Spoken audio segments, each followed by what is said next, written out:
Preller's a madman when it comes to GMs, and he's going to make sure that winning roster is put out there. And I have a ton of faith in him and the roster that's going to be by my side, because I told him that was my main pillar, was I need to be on a winning team for the duration of this contract, and I know that he can provide that. I hope so. I hope so. There's no better way than what we did this year with what we had. Cut payroll, and we do what we do. Hopefully we bring back O'Hearn, we bring back all the guys that need to be here. This team is ready. This team is ready. We fell short this year, but we're confident in the group that we have, that we can go out there and repeat it every single year. So, I hope they continue to do that and listen to us, and ultimately listen to the fans that want to bring a championship to City of San Diego. Hi, everybody. Welcome to Marty Time TV. I am Marty Caswell. That is Jake Garegnani. We are brought to you by the all-new Hamul Casino Resort, the Players Place. Jake, I think today is Monday or Tuesday. I'm not quite sure. It's all blurred now, but man, it is great to see you. How are you doing?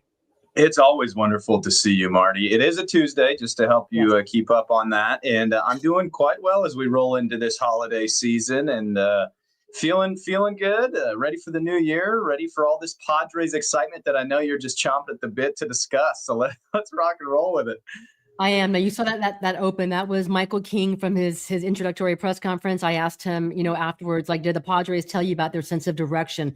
Where's this thing where's this thing gonna go, right? And he mentioned, I talked to Craig Stammen, I talked to Niebla, I talked to AJ Preller, and they assured me the direction. Then you heard from Manny Machado, and that was the last time we talked to him at the final game at Wrigley Field. And he said, I hope they sign Ryan O'Hearn. I hope they listen to us. We've got a good group. We know what it takes. We have the right guys. Well, as you know, Ryan O'Hearn is gone. He signed a 2-year deal with the Pittsburgh Pirates after really a career year. Second half of it was with the Padres. But today, when I first saw you, maybe an hour or so ago, we were on the joint intro Zoom presser for the newest Padres infielder from the KBO. And I'm mad at myself for butchering the name. And I tried to listen to him, how he pronounced it. I tried to listen to how AJ Preller pronounced it. And every time someone said something, it was different. Sung-Mun Song. That's the correct way to go ahead and do it. I will have this thing nailed before we talk to him again in spring training or maybe FanFest. And, you said it a little different than I just said it on TV, so that's not great for me. I think I said Sung-Mun Song, so not great on my end there, but no, I was just on that with you, and very exciting. I want to rewind real quick and talk about the O'Hearn thing first, and then get into Sung-Mun Song. But the O'Hearn thing, shout out to the Pittsburgh Pirates, almost $30 million. That's it. The Buccos don't break out the checkbook. It's insane that he is the largest free agent signing for a position player in the history of the Pittsburgh Pirates. I'm going to miss Ryan. He was a really cool guy. He would have fit this roster and some of the needs that it definitely had. But $15 million a year for O'Hearn, I see why it didn't happen with San Diego. And, wishing him the best of luck, I guess, in Pittsburgh. But Sung-Mun Song, as I was getting prepared for the press conference and talking about him today on air, I got pretty excited about the type of player he could be for the San Diego Padres. Obviously he's not going to be somebody that comes over and is just a star instantly, but a depth guy, a guy that can play all over the diamond, a guy that can steal bags. We'll see how his bat translates, but I was excited, and he seems like he has a really fun personality, obviously with the language barrier, but from what I understood, so he told a couple of jokes on the presser talking about how, had he not improved in the KBO, this might have been a retirement press conference for him. So he seems like a lot of fun. I think he's going to really mesh well with the guys, and hopefully his game translates well into MLB. And this is a guy, and he was described as a late bloomer. He's been described by the late bloomer by scouts, and of course by AJ Preller. He said that they've been scouting him the past couple of years, and they saw something in him. I thought it was interesting what AJ Preller mentioned about the weight training, all the things they want him to go ahead and work on at 29 years old. And you're going to hear what you asked Craig Stammen, how are you going to use him? I'm going to play what his answer was, but my sense, not just from today's Zoom, but also reading what he said to reporters today in Korea when he came back from San Diego, that his number one, his focus is to make the team. There's no guarantee that that he even makes this Padres team. But right now, if he does make it, he is going to be maybe better depth than, say, Tyler Wade was defensively. This is a guy that they like his versatility. The strength is going to be at third base. I think Craig Stammen said he's an asset at second base. And shoot, you might see him in the outfield. I know AJ Preller was asked towards the end of the Zoom about the WBC. I think you may have been on the air with CBS there, but he said that because he's a reserve for Korea in the WBC, but they'll see. Listen, if you're him and you're trying to make the San Diego Padres and you want to make that jump to Major League Baseball, I don't know that the WBC is where you want to be, but he will have a lot of proof. And by the way, he's got plenty of opportunity because the Padres still have a lot of questions to answer when it comes to their depth and their bench and what pieces are going to fit. And AJ loves versatility. You look at the Jay Cronenworths of the world and a guy that he can now move all over the diamond. Yeah. And he just loves to plug and play guys like this. So if he is able to make the team, which I fully expect he does, but we'll see again when everything happens. If he does make the team, he's on a 4-year deal. I imagine they'll use him all over the diamond. And the big thing, as we all know, which is no surprise, is coming over from the KBO. How does the bat translate, right? How do you catch up to velocity in this league? How do you hit the off-speed stuff? So we will see with him and Song. And again, just a really cool guy. I was excited to hear from him today. Okay, I'm seeing some of these questions. Is Song better than Ha-Sung Kim? Guys, we don't know. We're just getting to listen. It took Ha-Sung Kim a little bit of time to get adjusted. It took him like a full year to get adjusted. Okay, I'm going to go ahead and play for you guys. You asked Craig Stammen, the new Padres manager, who was on this call along with AJ Preller, about how he was going to be used. This is the answer from Craig Stammen. Here we go. Where is it? Sorry. Whoops, sorry, guys. Oh, for Pete's sakes. You know, a lot of the teams that end up getting in the World Series, winning the World Series, they have parts that are movable. You saw it with the Dodgers last year with how they used Kiki Hernandez and Miguel Rojas, Tommy Edman, moving them all over the field. And we see him as being able to do that, to play third base, second base, maybe some first base, maybe some outfield. But also, you know, when our big boys need a little bit of a blow, he can fill in at third base and play a major league caliber for third base really easily and give Manny that DH day. And we got, you know, 2 productive hitters in the lineup. Okay, so who are the big boys he's talking about? He only mentioned Manny Machado. Yeah, I wonder if who else? Xander, is he playing short as well? Xander Bogaerts? Xander Bogaerts count. He also, according to certain people, could play some first. So I don't know. I'd be very interested to see how they use him. Obviously, you heard Craig mention the outfield. I think they're just firm believers of anybody that's versatile can fit in this roster and in this organization, and they'll make them play all over the place. You know they will. They're not gonna mess around with that. I would be shocked, by the way, if he were the Padres opening day first baseman. I can't. Oh my goodness! I can't imagine alarming. that. That would be one of 2 things. That would either be incredibly alarming, or this man had the greatest spring training in the history of spring trainings, and they just had to get him into the lineup. And I guess that would be a positive, but I probably don't see that happening, Marty. By the way, you said something very, very interesting when we talked about Ryan O'Hearn's 2-year deal with the Pirates, that they couldn't afford him. That it just seems kind of crazy to me. Like a year ago, maybe a year ago, because a year ago we were wondering, why haven't the Padres done anything? Nick Pivetta was a very, very late signing. Gavin Sheets. I mean, no one knew anything about Gavin Sheets or how good he was going to be, how impactful, and that came late as well. But the idea that the Padres 2 years ago, that's a guy that they would have been after. Ryan O'Hearn would have fit this Padres team. But it's, again, we know that this is a different time now for the Padres, especially with the team being sold, especially with how where they are with the luxury cap.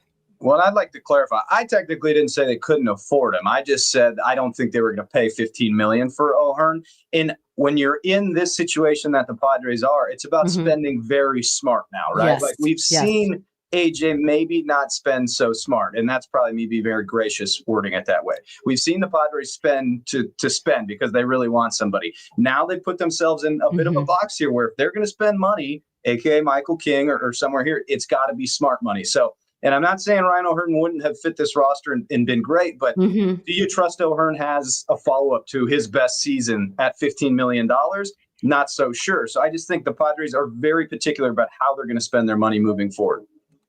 I would completely agree with you. Okay, how surprised were you with the Michael King extension? That one caught me completely off guard when it happened, because I pestered poor Michael King the entire regular season. Every single time he came out there, right, during his rehab, have you guys had any conversation whatsoever? And he was very candid. He said, no, they haven't talked to me. They haven't talked to my agent. And that to me was so unusual, because when you have, especially with starting pitching, you don't let them get to free agency. If this is a guy that you want, this is a guy that you envision as a top line starter, you don't take that chance. You start whispering. Now, you might have guys like a Blake Snell, where he would say, listen, I don't deal with that stuff, man. I trust it to my agent. His agent, of course, being Scott Boras. But Michael King's situation was different. It wasn't a Boras guy, and he made no secret he wanted to be in San Diego. So I was a bit blown away by the deal when it was announced. I remember being in Chicago, and we had interviewed a bunch of players, and Marty, it was you and I think, just the two of us talking to Michael at the end of that last game. And I fully walked away from that interview going, that's the last time I'll probably ever talk to Michael King. Genuinely, I just, like you said, starting pitchers do not hit free agency and come back all that often unless you're going to pay top dollar for him. Now, the Padres did give him a interesting deal, obviously with all the opt-outs, right? But they got him back, which was the most important thing, especially in the short term with Michael King. To answer your question, I was stunned. I saw that come across my phone, and I literally kind of jaw dropped, excitement, so stunned happily, because I love Michael, and I think we all do. And he's a great presence in that locker room. He's a great presence in that clubhouse. And if he's healthy, we all know the dominating ace he can be. And you don't need me to say how desperately this team needs starting pitching. So it was a great move. I'll be very interesting moving forward. It's not like he's not getting paid a huge amount. So these opt-outs moving forward will be really interesting in how he decides to handle them. If he does opt out, I think you're talking about an incredible year that he has. So the structure of the contract, I do like for the San Diego Padres, at least initially. We'll see how it plays out. But yeah, stunned to see him come back, and very happy to see him come back. I think he's going to be a man on a mission, Marty. I agree. think he's going to be coming back with nothing but fire in his eyes, ready to shove for the Padres. So I completely agree. Back on the bump. For both Michael King and Nick Pivetta, you can go ahead and deal this essentially as they are in their walk year. They're entering into a free agent year. I know Preller used to always say, you always want guys in their walk year because you're expecting they're highly motivated because they want to go ahead and get paid. And there's probably no more motivated than a guy like Nick Pivetta. All right. Talking here to Jay Garegnani of CBS. I'm sorry, I'm distracted by everything else. We're brought to you by the all new Jamul Casino Resort, the Players Place. All right, Jake, I want to go ahead and wrap things up. There's a lot to get to in the Padres, but right now, you're an anchor there with CBS. What do you think has been the top story for San Diego sports fans for the 2025 season, as best as you can narrow it down? The 2025, the whole year for the Padres, or for sports in general? All of it. All of it. Oh gosh, that is yeah. That's a tough one. Recency bias makes me want to say Phillip Rivers. Coming back, being 44 years old. That's been a great story for this very, very short period of time. Overall, the biggest story of 2025. Obviously, if we're talking San Diego, it's got to be a Padres story. I'm gonna go with a lawsuit. For me, I'm thinking about how it started. I think Shieldsider's lawsuit was it January, and I could be wrong, but that was like a kind of a jaw dropper. And then the season to me kind of wraps up with John Seidler saying this team is up, or not saying, but putting a statement out that it's up for sale. That was quite that was a full circle sort of moment. That whole period of time would probably be the story of the year, with the Schilt abrupt retirement into the team is up for sale, into the do we have any money to even spend situation. That chunk of time to me kind of epitomized the year. Obviously it was a year with such great expectations, a year where they made the playoffs, and then it kind of came to that really harsh crashing end. And from that point forward, there was really no good news for like a solid chunk of time for the San Diego Padres. Yeah. And I think if you had to make me answer one single thing, I would say the announcement that the team is up for sale is the biggest story, because what happens, and we've talked about this before, I don't need to go too far down the line, but what happens from this point forward if the team does in fact get sold really will tell the story of the future of this franchise. And so that, I think, without question, has to be the story of the year. I would completely agree. I think next San Diego SDFC, man, their inaugural season was spectacular. Couldn't have been better. That was so much stinking fun. And you mentioned Philip Rivers, and I'm glad you did that. So that's when you and I last spoke. I am not sure how I feel about this. I mean, 2 games, they lost both games, not because of Philip Rivers. I mean, he had a remarkable game against the 49ers. I'm almost wishing that he didn't do this, that he didn't come back, and this is why, Jake. Because I hated having that feeling of remembering how much I loved it, remembering how much I loved watching this man play and the emotion that he played was. Before you and I started the show, I was watching a clip that someone put of him mic'd up, and he was saying he doesn't curse, as you know, and he had the dadgummits and the stinking, let's stinking go. It's just like, I miss that guy, man. And I forgot what that feeling was to just love, to be so invested in the NFL, which I'm not anymore, but.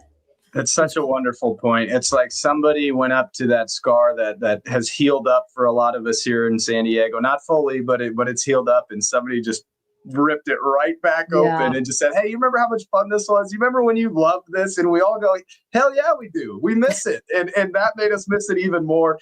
I've had so much fun. It's been so nostalgic to watch them out there. I've had so much fun watching them. And it's going to be over just like that, right? 3 weeks, 4 weeks later. And we're going to go back to that depression of the lack of NFL for all of us, and maybe rooting for a fantasy team here and there. But it's a wonderful point you bring up, because it really did remind us all the love we once had for that team and that quarterback in particular, and so many amazing players around it. So yeah, that hurt. That hurt a lot, to be honest. And he has to wait 5 more years for his Hall of Fame eligibility ballot. But listen, if you're Philip, man, if you have even the chance of one more ring, that's why you go for it, right? You're not just gonna be like, hey, I don't think he's worried about that. That isn't the priority for him. So good for him. Yeah. All right, Jake. Any big holiday plans? I'm working mostly, to be honest. No huge holiday plans, although you'll get a kick out of this one. I did surprise the wife with a trip to Mexico City. Hopefully she's not watching. I doubt it, but hopefully she didn't see the tweet. But I'm going to surprise her with a trip to Mexico City in January before we then go out with the Padres. So I should be in Mexico City twice this year. Is that right? Yeah, I'm going to go do some preliminary scouting once again and enjoy it. I'm going to want a full report when you come back, because I'm looking forward to going. I know a lot of people who want to go on that trip. It's gonna be a blast. I found a bunch of my things from that trip, so I'm looking forward to it. All right. Well, listen, Jake, it's upon us. Enjoy this break. Thank you so much for joining me. I really, really, really do appreciate it. The happiest of holidays to you. You are always the sweetest. Sending much love your way and August's way, and hope you guys have a wonderful holiday season. Take care. We will chat either before the new year or in the new year. I look forward to it. And by the way, I don't know how I kept him quiet. The next time you're on the show, you're wearing that vest. You know which vest that I'm talking about. I brought it out on one of the shows. I'll wear it. Hey, don't threaten me with a good time. But then everyone's going to see that I'm covered in tattoos and won't respect that I'm actually on TV. All right. Take it easy, Jake. I appreciate you. Much love, Marty.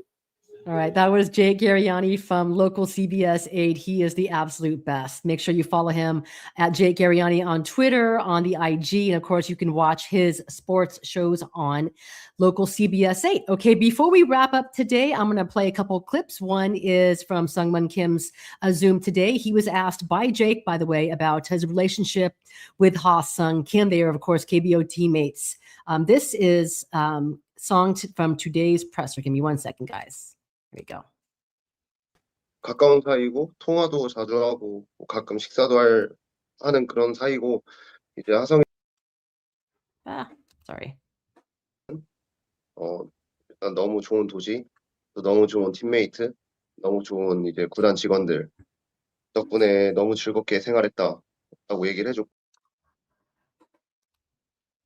그래서 조언은 적응은 분명히 필요하겠지만 충분히 너가 미국에 와서 도전을 해볼 만한 능력을 가지고 있다. 그런 자신감을 많이 심어줬던 것 같아요. Yeah, I mean, I'm very close with Ha-Sung Kim. I always have calls with them here and there, and sometimes have lunch and dinner with them. And also, just recently, overall, Ha-Sung Kim has given me a lot of advice, especially with the Padres, since he was a former Padres member. And things he mentioned was that, especially with he mentioned how great all the teammates are, how friendly and all the staff members are, and just overall how beautiful the city is. And also just in terms of baseball, he gave me a lot of encouragement encouragement that I had the ability to challenge myself out here. So I think that really, again, motivated me to make my decision. Sorry about that, guys. Okay, so that was a Sung-Mun song from earlier today, talking about his relationship with Ha-Sung Kim. Okay, you guys can find the entire presser on this channel on Marty Time TV. Before I get to just a quick portion of Michael King's my conversation with him following his extension presser last Friday, I do want to mention a couple things. You guys know I work here on Marty Time TV, also on the Sporting Tribune, but I also recently joined Friar Territory, which is part of the Foul Territory TV network. I do a show right now during the off season twice a week. Honey. I do a show twice a week with Kyle Glazer, and we have started a mailbag where you can ask us any of your Padres questions about the current state of the team, the prospects, scouting. Kyle is so connected, and we do that twice a week. And you could tweet the show at Marty Caswell, Kyle Glazer at Friar Territory, and I'd love it if you would subscribe to our channel as well. Okay, before I wrap up today's show, I am going to play a little bit from Michael King, our conversation. I think I asked him about Nick Pivetta. He mentioned that during his free agency process, he heard from Nick Pivetta every single day. These guys are really, really close. They are locker mates. They play cards on the bus, on the planes together. This is Michael King from Friday from his press conference. Hopefully I can load this. I'm having tech issues. What a shock, right? Here we go. Wait, sorry. Pivetta was one that was all over me. We were continuing to talk throughout. Dylan, obviously, throughout his process, Yeah. we had a lot of conversations, just experiencing it together. Joe texted me immediately after. Darvish texted me immediately after. So I guess Darvish was actually in one of the meetings with my agent and Preller. So yeah, swear. But my agent came back and I was like, Darvish is a pretty impressive guy, isn't he? I'm like, wasn't talking. It all amounts to this, and I'm super excited to be here. Why was Pivetta the first guy? Did you say, listen, you're next? I mean, you've heard the rumors. I'm here. Sorry, guys. Well, he better not get traded. But no, he was honest on reach out to me about the whole creative process, and so because he wanted my updates every other day, he would voice and like, why are you calling me? I'm annoying with it, but I think I own him, and I'm so happy to be his team. So that was the first one I told. There's been a lot of speculation on this team, the change in ownership and all that. Did you have that conversation with Preller as to what the plan is for this team going forward? Absolutely. I had it with him and Ruben because I wanted to see. Obviously, as if you're AJ, you got a lot of things to figure out, but I also don't know how much you can actually tell me. And then when I talk to Ruben, he just reassures me in terms of Preller's a madman when it comes to GMs, and he's going to make sure that a winning roster is put out there. And I have a ton of faith in him and the roster that's going to be by my side because I told him that was my main pillar was I need to be on a winning team for the duration of this contract, and I know that he can provide that. Two more things. I'm sorry. Okay, so that was I'm sorry, guys. What a shock! I'm having tech issues. Okay, so that was Michael King. You can find the full interview with him, of course, on this channel at Marty Time TV. There is also AJ Preller on that channel as well, talking about just payroll, Michael King, the rotation, and he did say during the actual presser that he envisions a rotation with Pivetta, Michael King, and Musgrove. He likes those three. You can't have enough starting pitching, so it'll be interesting to see what happens with Nick Pivetta. He's been a very popular name as a possible trade candidate in this winter offseason. All right, guys, that is it for me today on my channel. Thank you so much for joining me. Thanks to Jake Garegnani. He was very, very busy earlier today on CBS and, of course, on the Zoom. I am Marty Caswell. You're watching Marty Time TV. Once again, you can catch me with Kyle Glazer on Friar Territory, and I'm sure I'll have some new content for Sporting Tribune when there is actual news. Appreciate you guys so much. Thanks again. And thanks again to Hamul Casino Resort, the all-new Hamul Casino Resort, the Players Place. We'll talk to you soon. I am hoping that we're not talking until the new year because that means, well, I'm not too sure. I think we could use a break. Be safe out there, guys, and I'll talk to you soon. Thanks again for your time. Bye. Hello, my name is Sung-Mun.